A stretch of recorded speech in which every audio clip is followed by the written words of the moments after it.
आपके अपने इस YouTube channel your astro Malik में आप सभी का स्वागत, सभी का वेलकम, अभिनंदन। दोस्तों, ग्रहों की श्रृंखला में बात करेंगे हम पीपल के ऊपर। बात शुरू करने से पहले गुजारिश आपसे यही है कि चैनल को सब्सक्राइब कर लीजिएगा। अगर आप वीडियो को पहली बार देख रहे हैं तो आप चैनल को जरूर सब्सक्राइब करिएगा। दोस्तों, वीडियो को शुरू करते हैं। पीपल की जब बात आती है तो पीपल का वृक्ष जो है ये बेसिकली बृहस्पति को डिनोट करता है। पीपल आम वृक्षों की वजह से अगर आप देखोगे, मान्यता के अकॉर्डिंग देखोगे तो पीपल में ब्रह्मा विष्णु महेश का कहीं ना कहीं समावेश है। पीपल को शास्त्रों के अनुसार भी एक वरदान के रूप में अगर आप देखो तो एक पूर्वजों जब हमारे कहीं ना कहीं एंसेस्टर थे, जो हमारे पितृ थे, तो उनके अकॉर्डिंग भी कहीं ना कहीं पितृ आपके कुंडली के जितने भी दोष हैं उनको दूर रखने की मान्यता रखता है। कुंडली में जब कभी शनि का डैया लगा हो, शनि की साढ़े सती लगी हो, तो पीपल की हुई परिक्रमा और पीपल के नीचे लगाया हुआ दीपक आपको भी शनि के डैये और साढ़े सती से दूर करता है। लक्ष्मी का आगमन जो है वो आपके घर में प्रवेश करता है। दोस्तों, पीपल आपके बड़े बुजुर्गों को भी डिनोट करता है। घर के अंदर जो आपके बृहस्पति के रूप में दादा हैं, नाना हैं, आपके पिता हैं कहीं ना कहीं, तो ये सब चीज़ें जो हैं बृहस्पति को डिनोट करती हैं। लेकिन जब बात पीपल के घर में आती है तो घर में लगाया हुआ पीपल आपको नुकसान दे सकता है। आपकी कुंडली में अगर बृहस्पति का ऋण लगा हुआ है, अब ऋण कैसे लगेगा कि जब बृहस्पति के घरों में 2, 5, 9, 11, 12 में बृहस्पति के दुश्मन ग्रह बुध, शुक्र या फिर राहु, इन तीनों में से कोई भी एक ग्रह 2, 5, 9, 11, 12 में बैठा हो और उनके अरसे में, जैसे 32 की उम्र में बुध का अरसा है, 25 से 27 शुक्र का अरसा है, फिर 42 के बाद राहु का अरसा है, तो इस दौरान आपके घर में अगर पीपल का समावेश हो जाता है, किसी दीवार के अंदर किसी जगह में अगर पीपल निकलना शुरू हो जाता है, मोस्टली केसेस में दोस्तों मैंने देखा है कि छत के ऊपर पीपल निकलता है या फिर दहलीज के आसपास निकलता है, तो ये बृहस्पति राहु का कंजक्शन जो है वो बन जाता है। घर में पैसों का बरकत ना होना, खर्चा बढ़ जाना, बड़े बुजुर्गों को सांसों की समस्या आना, परिवार में मतभेद होना और बड़े बुजुर्गों का सुख ना मिलना, ये कहीं ना कहीं कंडीशंस जो है ये बन जाती हैं।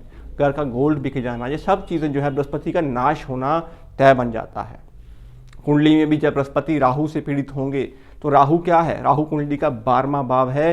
जो 12वां भाव कुंडली का होता है वो हमारी छत होती है। तो इस कंडीशन में आपको घर में पीपल जो है वो नहीं लगाना चाहिए। तीसरी कंडीशन दोस्तों ये होती है कि आप पीपल हमारे घर में उग आया है तो हम करें क्या। काफ़ी मान्यताओं में अगर देखा जाए दोस्तों तो लोग जो हैं वो पीपल को कहीं ना कहीं निकाल देते हैं या फिर उनको तोड़ देते हैं तने को। तो ये चीज़ें आपको नहीं करनी होती, क्योंकि जब कभी आप पीपल को छेड़ते हैं या उनको नुकसान पहुंचाने की कोशिश करते हैं तो बृहस्पति कुंडली में पीड़ित होंगे, और बृहस्पति पीड़ित जब हो जाते हैं तो केतु का भी फल आपको खराब मिलता है। और केतु क्या है, कर्जा, बीमारी, परेशानियाँ, दुख, तकलीफ़ें, क्योंकि कहीं ना कहीं बृहस्पति जो गुरु हैं, अब अगर आपने गुरु को ही खराब कर दिया तो चेले का भी कहीं ना कहीं नाश होना तय बन जाता है। तो बृहस्पति पुत्र के कारक हैं, आपके बरकत के कारक हैं, आपके कुटुंब के कारक हैं, आपके भाग्य के कारक हैं, आपकी आमदन के कारक हैं, आपके कहीं ना कहीं रिलीजियस एक्टिविटी के भी कारक हैं, बड़े घर के कारक हैं। तो ये सब चीज़ें आपको नुकसान देती हैं।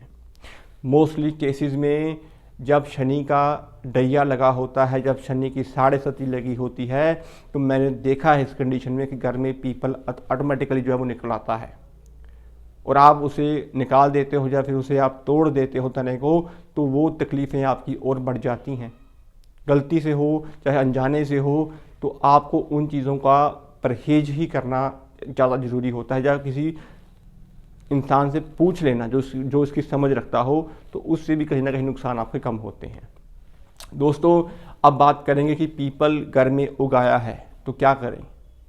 दोस्तों, पीपल को कभी भी, पहली बात तो आपको मैंने बताया है कि उसे आपने तोड़ना नहीं है, उसके पत्तों को तोड़ना नहीं है, क्योंकि सभी कहीं ना कहीं समावेश के अकॉर्डिंग बृहस्पति का जो बेसिक अंश है ब्रह्मा विष्णु महेश का उसके अंदर होता है। शास्त्रों में भी बताया गया है कि पीपल मान्यता वरदान वृक्ष है, तो इसको भी आपको ध्यान में रखना जरूरी होता है। निकला हुआ पीपल अगर आपका छोटा है, चाहे वो छत के अंदर है, चाहे वो दहलीज के आसपास है, या कहीं पे भी आपके घर में निकल रहा है, तो छोटा अगर वृक्ष है तो आपको उसको जड़ सहित निकालना है। जड़ सहित निकाल के अगर आप किसी छोटे गमले में उसे रख देंगे तो उसके बाद उस चीज़ को लेके आप मंदिर में दे देंगे तो इससे आपके कुछ ना कुछ हल जो है वो हो सकते हैं, नुकसान नहीं होगा। तो मतलब कि आप उस चीज़ को मंदिर में दे सकते हैं बेसिकली गमले में रख के। दूसरी कंडीशन में अगर पीपल बड़ा है तो अब उसका क्या करें दोस्तों, इस कंडीशन में भी अगर आप जड़ सहित वृक्ष को निकालेंगे, प्रॉपर जड़ के साथ निकालेंगे और उसको निकाल के किसी ऐसी जगह पे लगाएंगे जहाँ पे उसकी सेवा हो सके, तो वो आपके लिए वरदान सहित फल दे सकता है। कुंडली में जब कभी भी बृहस्पति के फल खराब होते हैं तो आप पीपल का वृक्ष अगर लगा भी देते हैं तो इससे भी आपके अच्छे फल मिलने शुरू हो जाते हैं। तो मोस्टली केसेस में अगर घर के अंदर पीपल का समावेश हो चुका है, आपकी आमदन बरकत समस्याएं जो हैं वो बढ़ चुकी हैं, सांसों की ट्रबल बढ़ चुकी है, बड़े लोगों को साथ नहीं मिल रहा, एजुकेशन की कमी हो रही है, या फिर घर के हालात जो है वो प्रॉपर्टियों के विवाद शुरू हो गए हैं, ये कहीं ना कहीं सब रंग जो होते हैं बृहस्पति से कंसर्न होते हैं। तो जड़ सहित निकाल के अगर आप उसे बाहर लगा देंगे तो इससे भी आपकी समस्याएं जो हैं वो हल हो सकती हैं। मोस्टली केसेस में जब शनि की 7.5 या डैया का इम्पैक्ट चल रहा हो, काफ़ी लंबा अरसा होता है इस पीरियड में, और अगर आप पीपल की परिक्रमा करते हैं और पीपल के नीचे सरसों के तेल का दिया जलाते हैं तो इससे भी कहीं ना कहीं शनि से होने वाली तकलीफ़ें, दुख कष्ट, बीमारी, आर्थिक समस्याएं जो हैं ये सब दूर होती हैं। ये प्रैक्टिकल बातें हैं दोस्तों, क्योंकि कहीं ना कहीं पीपल के वृक्ष की सेवा से हमारे पितर जो हैं वो भी कहीं ना कहीं उनके फल भी अच्छे होते हैं, और कहीं ना कहीं कुंडली में भी बृहस्पति के फल अच्छे हो जाते हैं जब आप पीपल की सेवा करते हैं। और अगर आप कुंडली में अगर आप देखें तो किसी आप पीपल के ऐसे वृक्ष की सेवा करें जो काफ़ी ओल्ड हो चुका हो, जिसकी जड़ें नीचे तक भी होती हैं और ऊपर तक पत्ते भी उसके हरे होते हैं, अगर आप उस वृक्ष की सेवा भी करेंगे ना तब भी आपके फल जो है बृहस्पति के अच्छे मिलने शुरू हो जाएंगे। तो इस चीज़ को हमेशा दिमाग में रखिएगा कि पीपल के वृक्ष को कभी भी अपने हाथों से मत काटिएगा, उसके तनों को बिल्कुल मत छेड़िएगा अगर आपके घर में पीपल उगाया है। दोस्तों शनिवार के दिन कभी जड़ से उसे मत निकालिएगा, शनिवार को उस पीपल को छेड़ना भी नहीं चाहिए। बाकी जो आपको मेंशन लगे तो उस चीज़ को लेके आप उस चीज़ को वहाँ से जड़ सहित निकाल के किसी, अगर छोटा है तो जड़ सहित निकाल के किसी गमले में रख के उसे आप मंदिर में दे दें तो इससे आपके फल जो है वो अच्छे हो सकते हैं।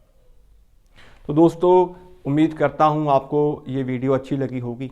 अगर वीडियो अच्छी लगी हो तो कृपया चैनल को सब्सक्राइब कर लीजिएगा, और ऐसे ही और वीडियोस, ऐसे ही और टॉपिक्स ग्रहों के ऊपर विवेचनाएं के लिए चैनल की नोटिफिकेशन की जो बेल है उसे भी ऑन कर लीजिएगा, तो हम आपके साथ जुड़ पाएंगे। दोस्तों आज के लिए इतना ही, मिलते हैं अगली वीडियो में किसी और टॉपिक के साथ।